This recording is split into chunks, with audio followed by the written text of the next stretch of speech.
Welcome to another rendition of Radio Tipping Point, and I am truly blessed again to have Rabia, Betül, Gürel, Mohebali with me. Did I get it right? Yeah, Cool. exactly. And we're going to talk about something very important.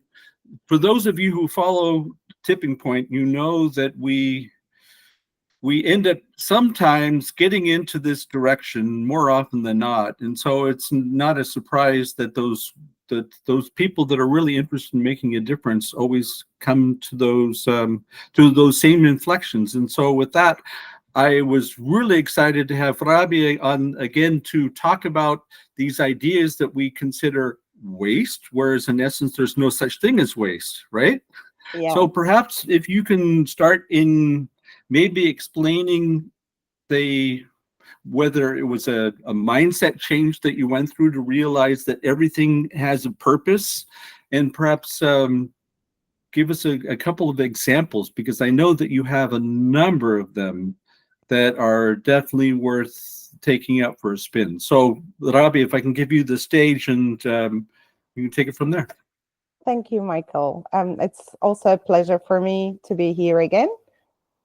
About waste, as you also mentioned, I don't see it as a waste, something to be thrown away. I see it as a potential for something new, as a resource. And where does that come from? I believe that comes from, in my case, several backgrounds. Number one would be coming from immigrant family and having lots of disadvantages and trying to manage their resources in the most efficient way. Another one would be me coming from indigenous cultures, and they have shamanic roots, which means they are also showing lots of respect to the nature, as we mentioned in our previous session. And when we talk about nature, there is also one more philosophy coming after that, which is everything is one, actually. Like the world, like seeing the things. Of course, we have dualities. But at the same time, when you look through the things, you see that we have the basic components that builds up different creatures, different structures, and creates the object. So that philosophy also helped me a lot to come to this way about waste management, product development, and so on, and circularity, of course. But if you ask me what put me into this, I would say I always believed in like puzzle analogy. So last time we also mentioned that, but I want to mention it again. If we are the entire puzzle, one puzzle, all the members of this puzzle feel themselves meaningful, and this puzzle is being meaningful only if the right piece is in the right place. It is the same with the waste. It is the same with the people. So I couldn't throw them away because I haven't seen that in my family. They were always creating something. They were always upcycling it. And I don't even talk about reducing point of it, because they were never buying something or purchasing something which is not necessary. So it was always like they were doing, even the bed that I slept for almost 20 years was made by my dad. So I grew up like this. I don't know any other way of it. And I was shocked when we started to travel internationally, when I start to see different cultures, and I came to a way bigger city. I noticed, oh my God, people are throwing away everything and they are so useful. I mean, my grandma makes flowers. It's really funny. You need to listen it. Make flowers from the, they give you this from the X-ray, like a photo, but it's blue and black. Like they take your lungs and so on. She makes flowers with those and they look amazing. So you see, like you can use anything for something new. And we are creating these mountains and full with resources. Meanwhile, we talk about not having enough resources, which is not logical at all. But in my way, what I see is, am I the waste or resource manager, or waste is my manager? I would say waste is, for me, it is kind of my professor. I learned a lot from waste. It's my teacher, like the wisdom, because it stays there just like that, but it keeps teaching you thousands of new things at the same time.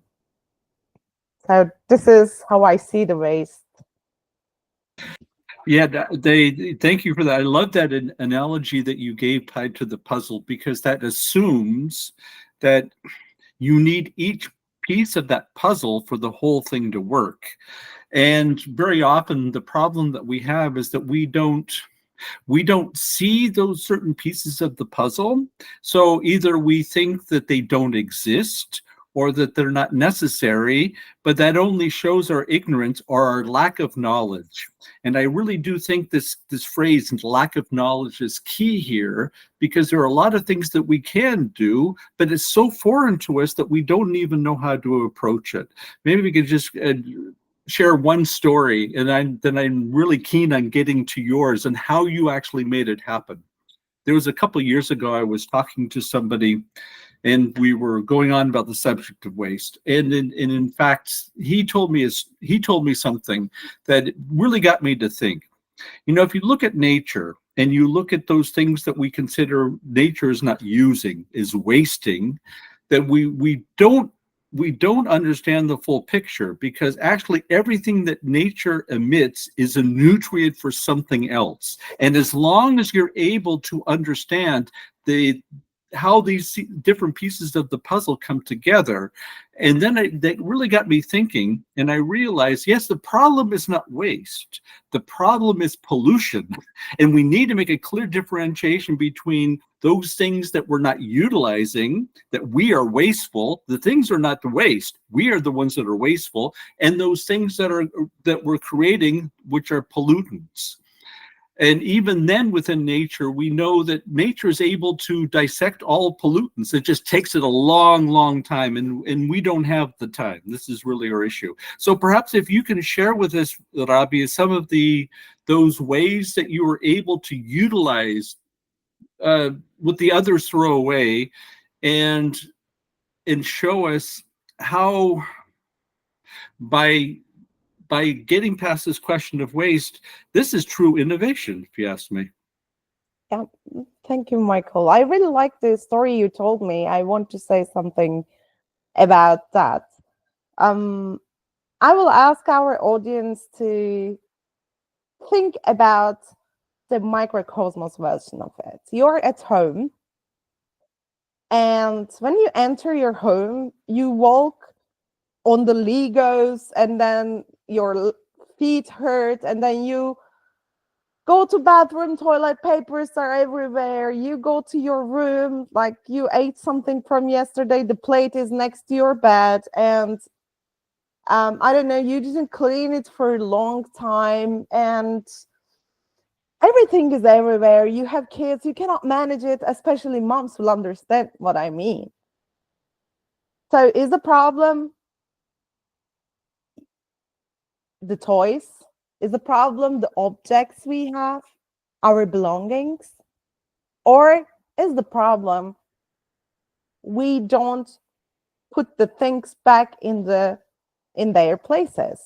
I mean, everybody, I'm 100% sure that they heard from either their moms or grandmas this thousands of times. Mom, where is my, I don't know, t-shirt? Wherever you put it, right? So it is the same thing.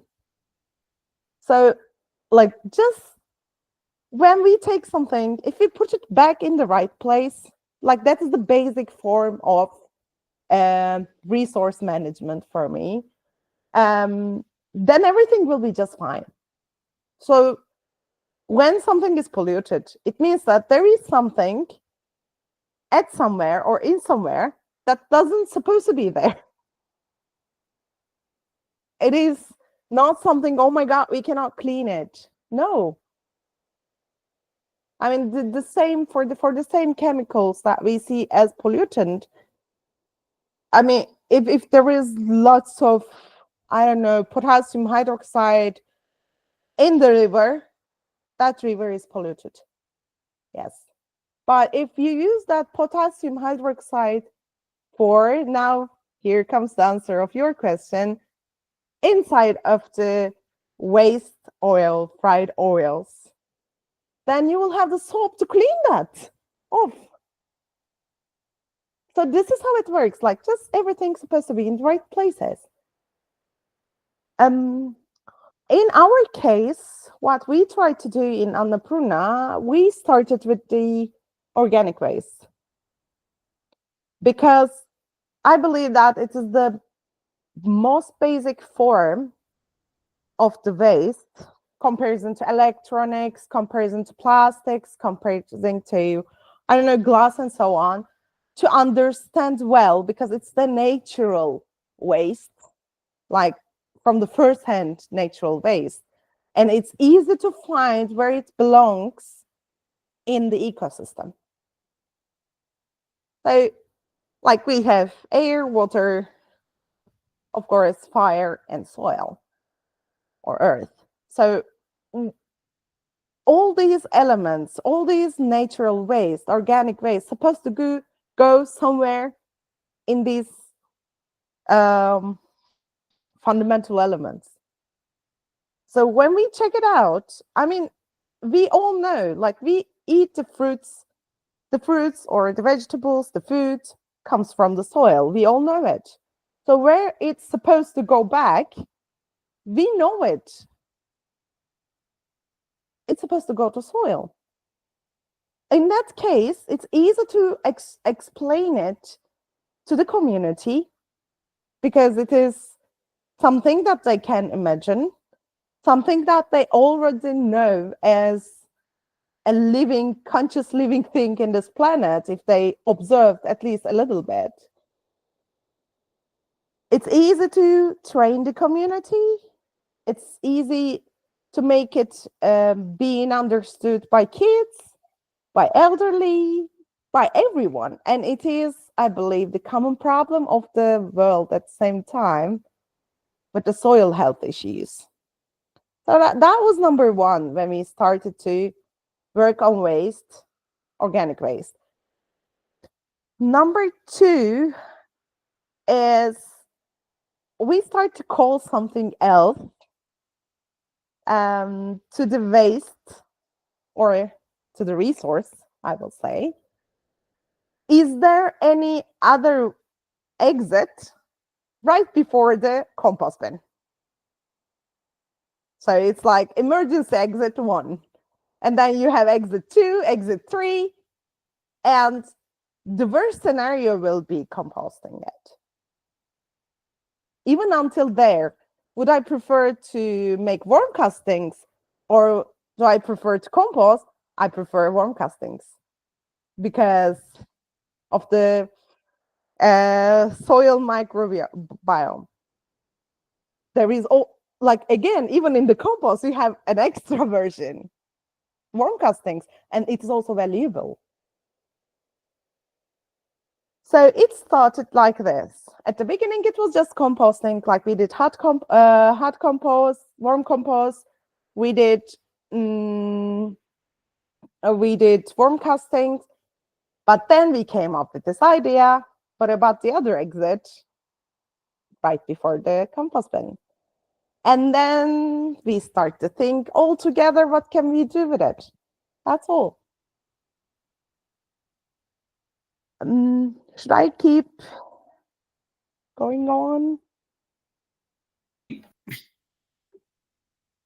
But really interesting, and when I listen to you talk about this, it sounds so simple. Then I have to ask the question, if it's so simple, then how come we have so much difficulties in actually deploying it? And I think specifically, well, we need to look, I think, in different levels, but part of it is those things that we're manufacturing, because we manufacture them in a way that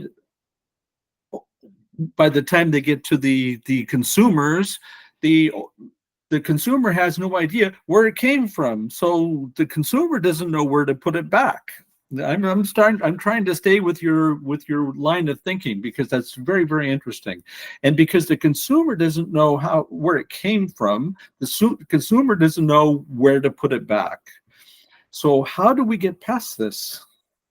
Training the kids, I believe. When I used to teach permaculture for kids, there were kids that asking me, where is the factory for eggs? So they know the relationship between chicken and eggs, but they are not aware of it, that it is the same egg that they're eating in their breakfast. So they think that that egg comes from a factory. Or there was the same example with the tomatoes. They said, oh, it's the same factory who produces tomatoes and ketchup and tomato paste. And I said, yeah, it's called nature. So this is really, when you ask me the question, why, when it's so simple, why don't we see it? I believe that we have so many distractors recently in our lives. And we have big TV show going on outside to watch and to inspire us. And it's never the same. The picture that we see at that moment will never be the same. I remember, for example, I have that one of those pictures that is always inspiring me, not in the sense of waste management, but one night when I was doing my PhD in mines, there are these little lakes there. And I saw two swans with the full moon, with their necks, they built a heart shape, and it was under the full moon. I never will forget the smell of that moment. I never will forget the humidity of the air, the screen. So we have this beautiful TV to watch. I believe that observation, this is where philosophy came from. This is where science came from, observing it. And I believe that we stopped observing. And that is the way to see what we can create from waste, what kind of innovation we can come up with, and also what kind of, like, what are the benefits when you don't pay for a resource, for example. In most of the case, all the waste is just going somewhere else, and you don't pay for the resource. Yeah, I think part of the problem is that we feel that we cannot afford to take the time to observe, because we do not see the immediate benefits of observation, because we've been so conditioned that we're no longer capable of understanding the beauty of reflection, putting it very basic.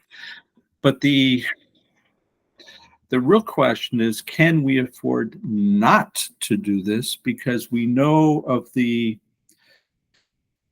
the undue consequences that we're going through because we do not take the time to reflect. And I think this exists on various levels. I'm totally with you when you talk about getting the children to understand where things are coming from. But I think that's only part of the equation, because a big part of the problem is that companies produce things, and it's not so easy to figure out I'm just making something up. Something was manufactured, which is made out of 10 different components. And we know from those 10 different components, they all came from somewhere else.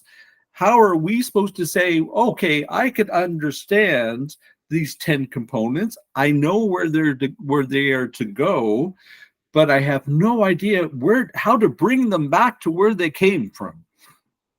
So in my mind, there's a certain responsibility that the manufacturers have in ensuring that those pieces that they're taking, that they can be brought back. I love this concept. But if you don't design it properly, then how do you expect anybody else to put it back to where it belongs? Your thoughts? Well, first of all, what I noticed about the companies, like, I don't want to use all these technical terms about scopes and circular economy principles and so on. But I want to talk about the community engagement part of the sustainable management. What I noticed about the companies and their sustainability plans, when they talk about community, they see only their either stakeholders, but not that much even. But mostly they are talking about the people that work in that company. I believe that a company's community is even the last person who consumes it and produce the waste of it.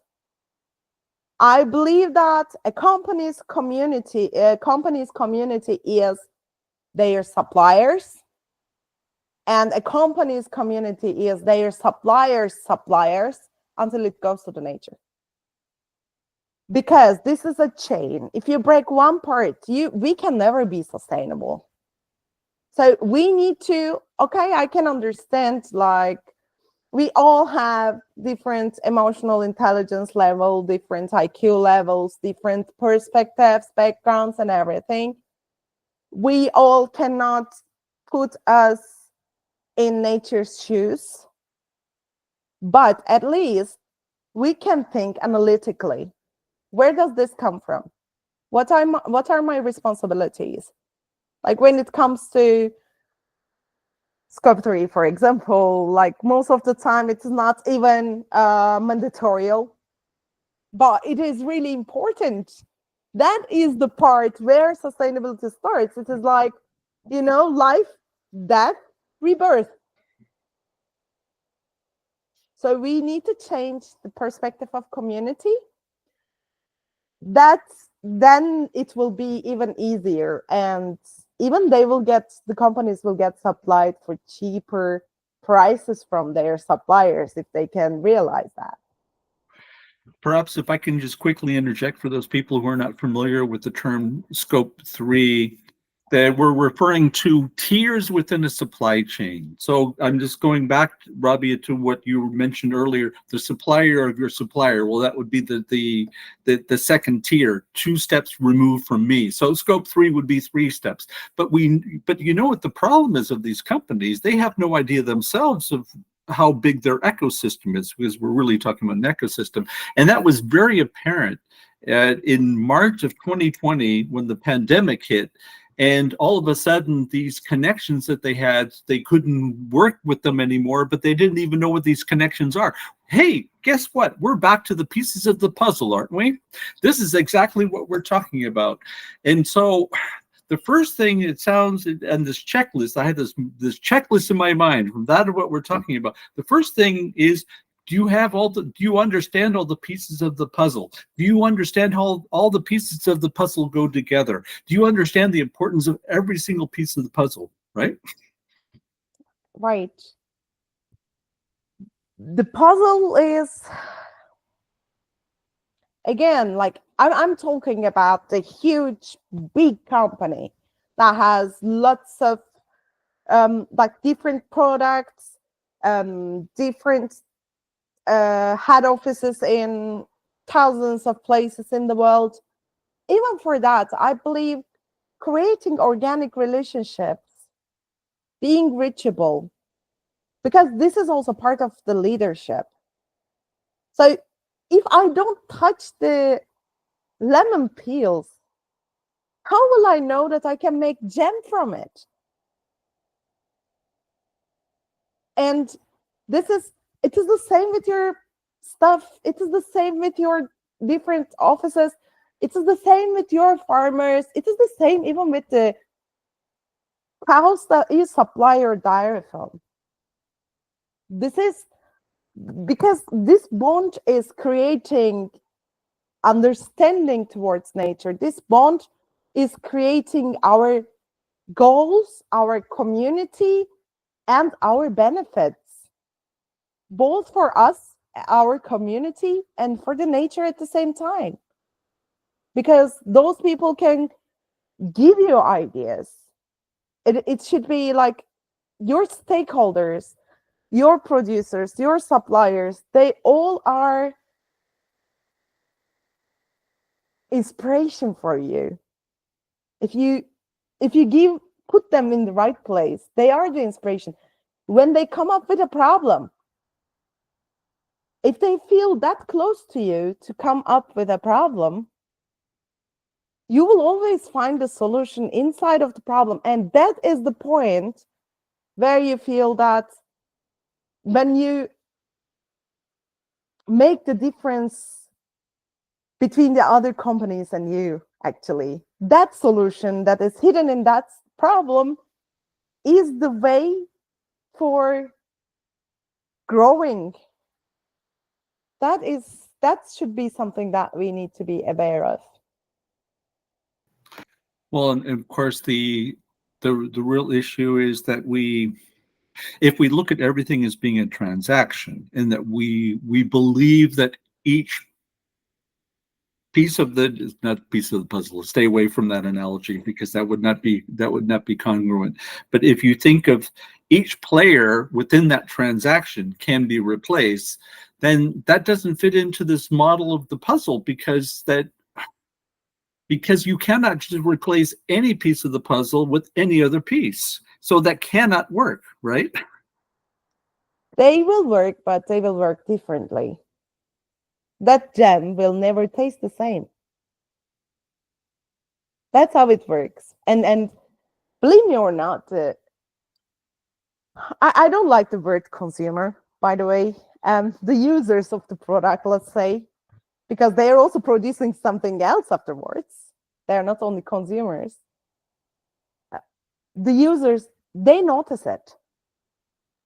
Believe me or not. They say, oh, even for snacks, they say, there is something different in it. Like, is this the size, or did they put something else in it? We see that. So, yes, you can replace it, but that product will be something else. Because like it is also related to people's joy that they put in, not only the labor, not only the effort. It is the team. Again, a product takes a village. What happens is either those players choose a different path and they create something else. And this means also growing for their personal development. But again, you can never get washed in the same river twice. You know, it won't happen again. So maybe we need to change our perspective. Yeah. Oh, I think I got it now, Rabia. I think I got it. So if the pieces of the puzzle do not match, you have this universal ingredient. We stay with food, might be the easiest. We have this universal ingredient that's supposed to cover up all of those mistakes. It's called sugar, because if we just add sugar to it, then it's used as a camouflage, because all you do is taste this sugar. You don't really taste the elements of whatever was being made, and at the end, all we're really doing is creating this addiction to sugar. So in essence, it doesn't even matter. That means that we're just getting people hooked up into sugar, and we forget that we were really looking for something else, right? Right, and that is the point where you lose the best opportunity, because there are lots of sugars out there. What is your difference?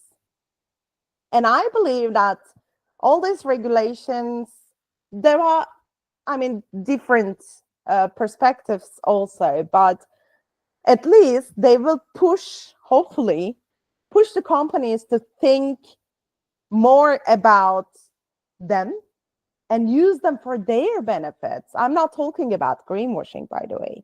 I'm talking about creating something new, making difference.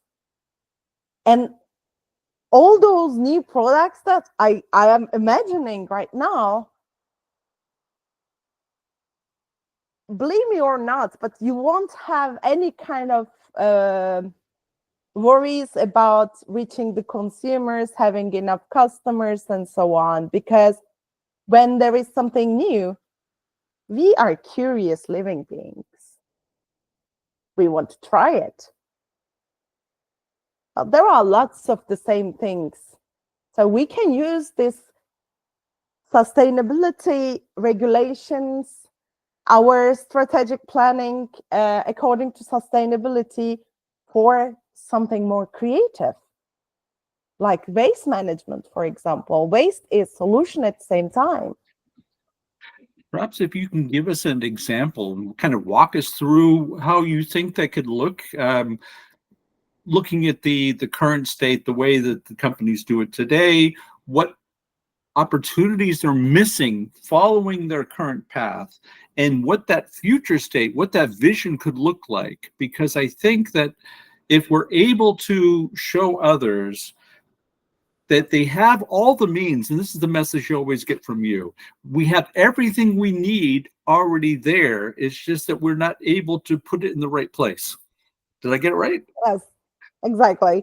I will give you just a simple example. Like imagine a company in carpet industries and creating these carpets for hotels, for big plazas, like big amount of carpet.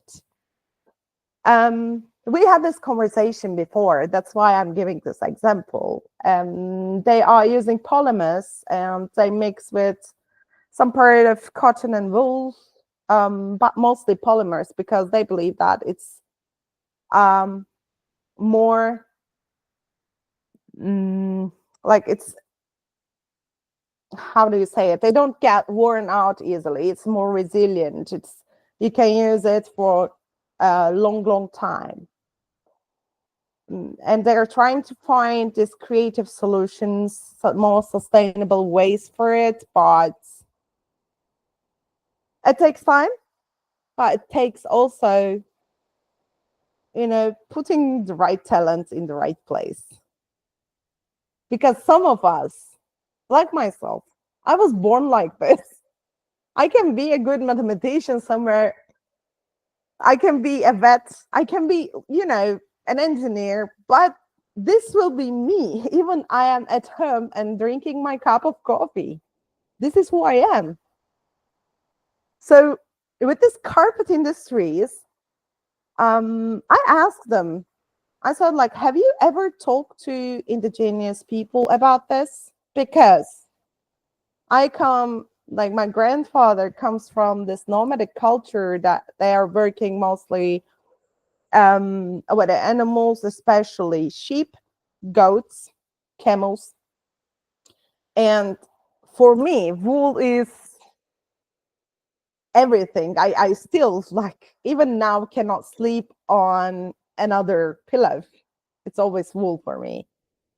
And when we were cutting the fur of the sheep, and when we were washing them, and when we were dyeing them with these natural colors, it's a whole process. You need to know which plant gives what color.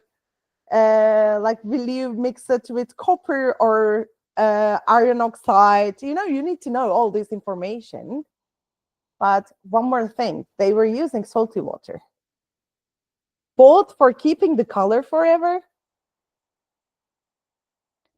and also for making it stronger.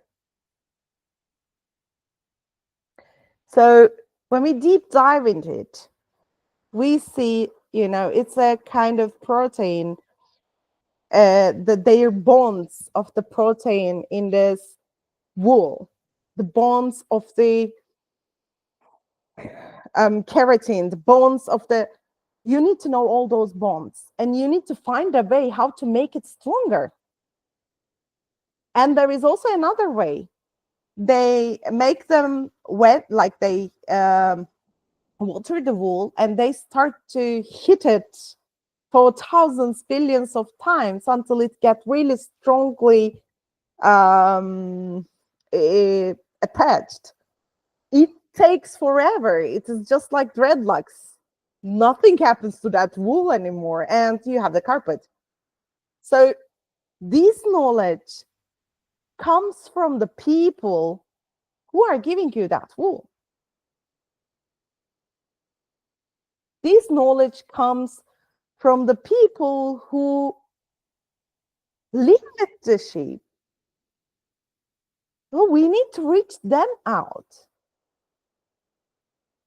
See, these kind of solutions for the companies, it seems like it is difficult, but you just need to find the right talent who is eager to do this, who is, like, before you even come up with the problem, sees the problem and says, hey, we can do it better.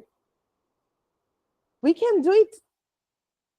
We can create a better one, better product for all of us, because that carpet will be washed billions of times, and all those microplastics will end up in our water that I drink afterwards. But here is a solution, and wool is also a good water filter. That's for And that follows the example that the person who actually performs the exercise knows it the best. So why wouldn't you want to go to those individuals who are working with all these materials every day, because they are going to be able to show you things, different perspectives that you could never know because you're not working with it every day, right? Exactly. And also, sometimes maybe you cannot go to those people. But there is also one more talent. We keep talking about public relations, I don't know, supplier relations. We have this, like, in a big industry, we have lots of people in different positions. We need to put the right person there too, right player. Because we all, individually, we all want to be understood, and we all do valuable things. They're worth it. I will give you an example of me watching the worms at 5 a.m. in the morning. I was sitting and I was, like, anxious about something. I don't even remember what was it. And I was watching the worms in the compost bin. And then I went to the garden. It was rainy night. And the like, earthworms were also crawling around. I watched them like half an hour, and I said, wait a second. There is something wrong with humankind. Like, if I go to any worm and ask, hey, what is your job? What's your profession? Well, I know their profession. But the thing is, they are not even aware of doing it as a profession. They are just getting fed, creating this beautiful humus on the soil, on the top of the soil. They are doing so many useful things, and they are doing it just because they are who they are. So this is how human resources supposed to work, because only then we will all feel happy and peaceful. So not wasting talents is also part of the waste management, I believe, and resource management. Yeah, I couldn't agree with you more, because when I listen to you, and when I dwell on some of these things that you talk about, I keep thinking that, yeah, it's right in front of us, but part of the problem is that it's so close that we cannot see it. And I raise the question, how do we, apart from starting young, which I agree wholeheartedly is the best place to start, we still need to make progress, and we need to move quicker than we're moving right now, in the respect of raising awareness, getting people to do the right things, et cetera, et cetera. Maybe if you can describe to us some of the tricks, and I know you have a few tricks up your sleeve, to convince older people precisely about those things that you're talking about. Well, first of all, I believe that okay, we have this global standards, but when I see it from the sustainability professional perspective, most of the time the companies do not even want to see the possible solutions for them, which will be even more useful. They only care about the calculations and emissions. I believe if it comes to the regulation parts, if we can do it by ourselves as companies, I'm talking, we need to see the possible creative solutions, not only for the regulations. Or if the companies cannot do it by themselves, which is in general, they have a lot to do, they need to produce a lot. And also it's tough it is something oldest, but something the newest at the same time. So this is a big challenge. Dressing up the ancient wisdom with modern clothes. That is what sustainability is actually. And it is tough for people to accept it, to see it through. Maybe only standards and regulations are not enough. Maybe we should encourage companies to create creative solutions. And also one more thing, I believe, as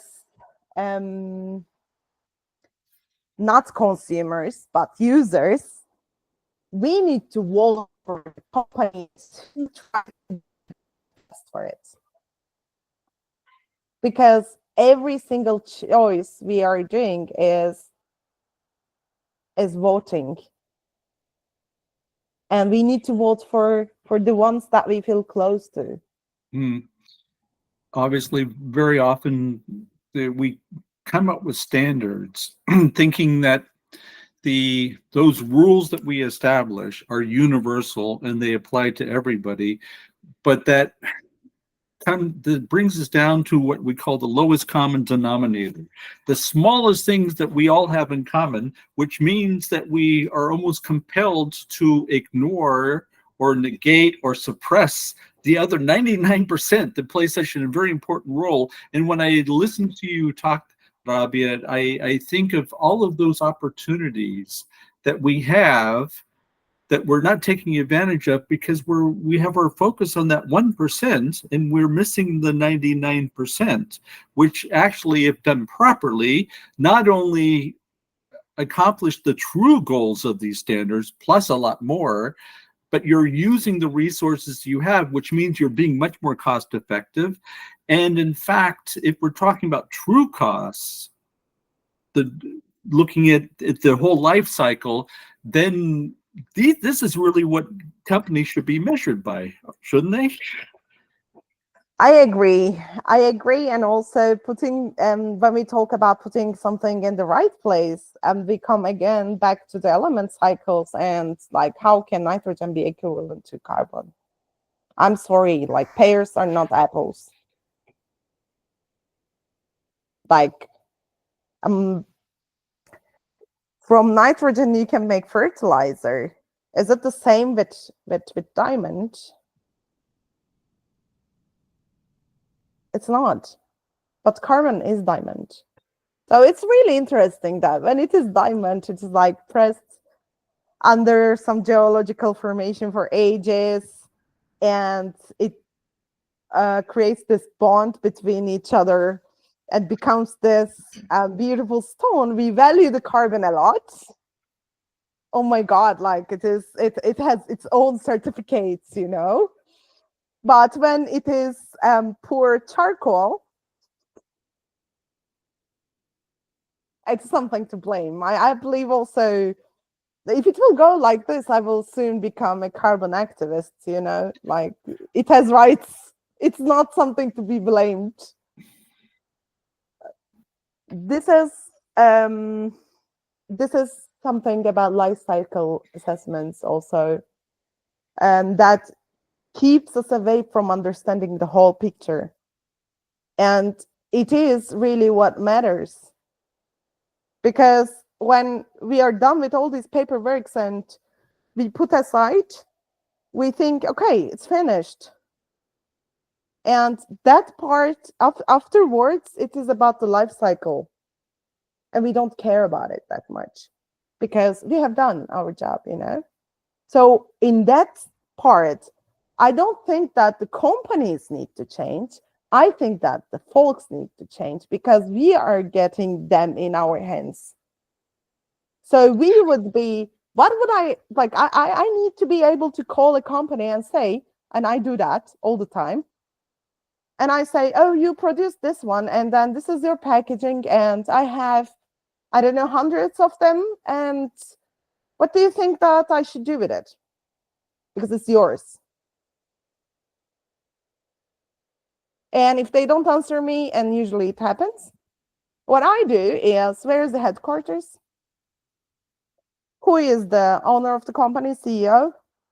Oh, we have shipping companies, you know. I put them in a box and I send them to that person. This is what I do with our community.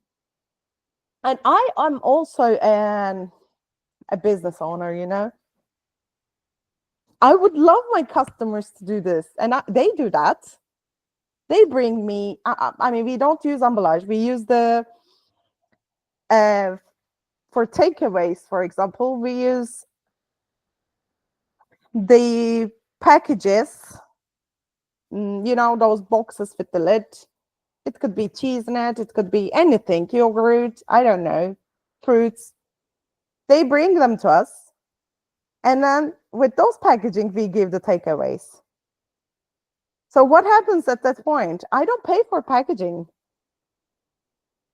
And I create a bond between me and my customers. We have little chats about the day. I know their problems. They come up with new ideas, you know. And maybe when we think about really big company, I can understand that part from being a consultant perspective.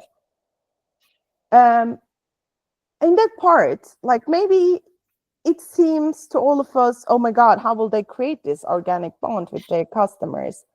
But we are, here is the modern fashionable dress part of the ancient wisdom. We are not communicating with smoke anymore, and we don't send each other pigeons, right? We have mobile apps.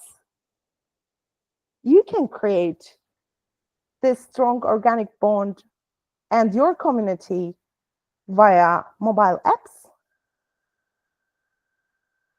And like you can have this pick up or drop of stations. And then you will see the abundance behind of it. This is how we can fix it. And it's really easy. Like, just give it a try.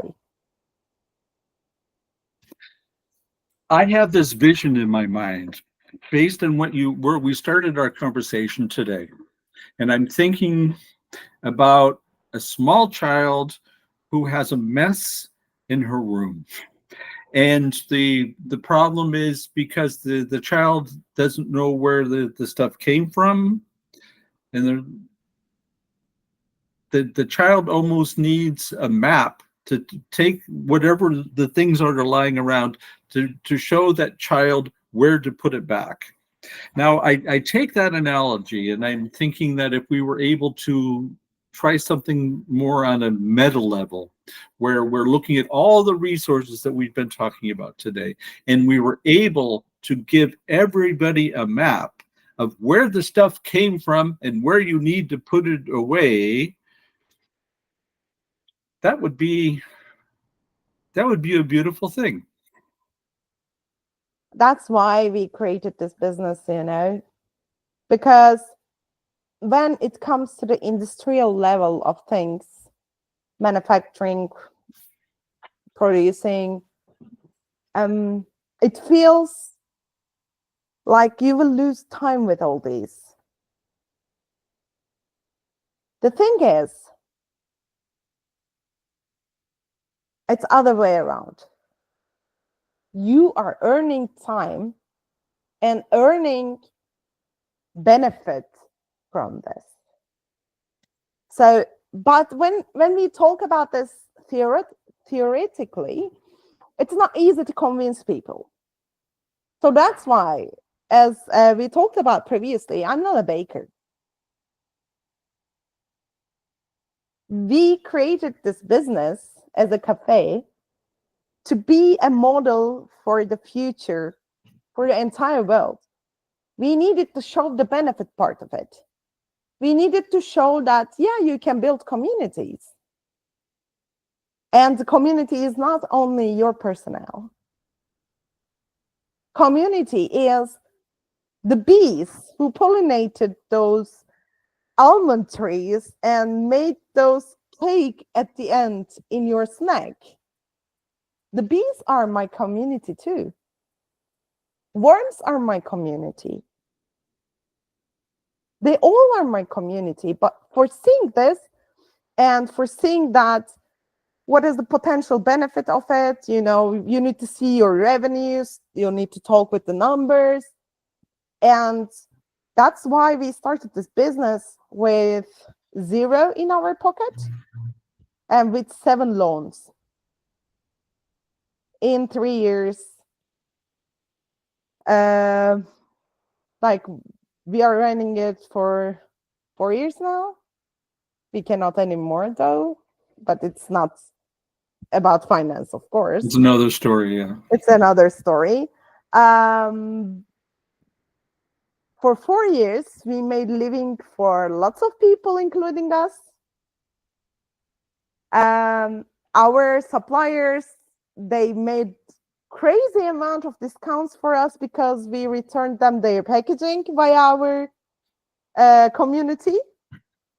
Plus, we gave them fertilizer, worm castings. So we put the elements back in their place, especially with the farmers. They started to make us discount. Like, they said, okay, eggs, like, because of this inflation situation, especially after the pandemics, what we have been through, the cost of the eggs went insane in Turkey. And when you bake, you use it. I'm not talking about, we also have vegan, gluten-free options and so on, but so we give the egg boxes back. And apparently, the egg boxes, the cost of the egg boxes also raise a lot. So the farmer who brings us the eggs, he said by himself, he said, like, I'm going to make a discount for you because I don't buy any egg boxes anymore. So you see, like, it's not that difficult. It can be a deposit. I mean, it's being done in certain levels, but it can be kiosks.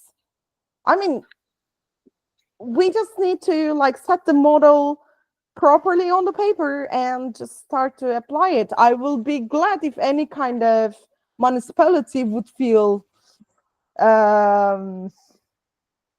eager to do that, because it's possible. And I'm thinking the whole time that maybe there was a silver lining behind all this inflation. Certainly in your case, that was quite clear.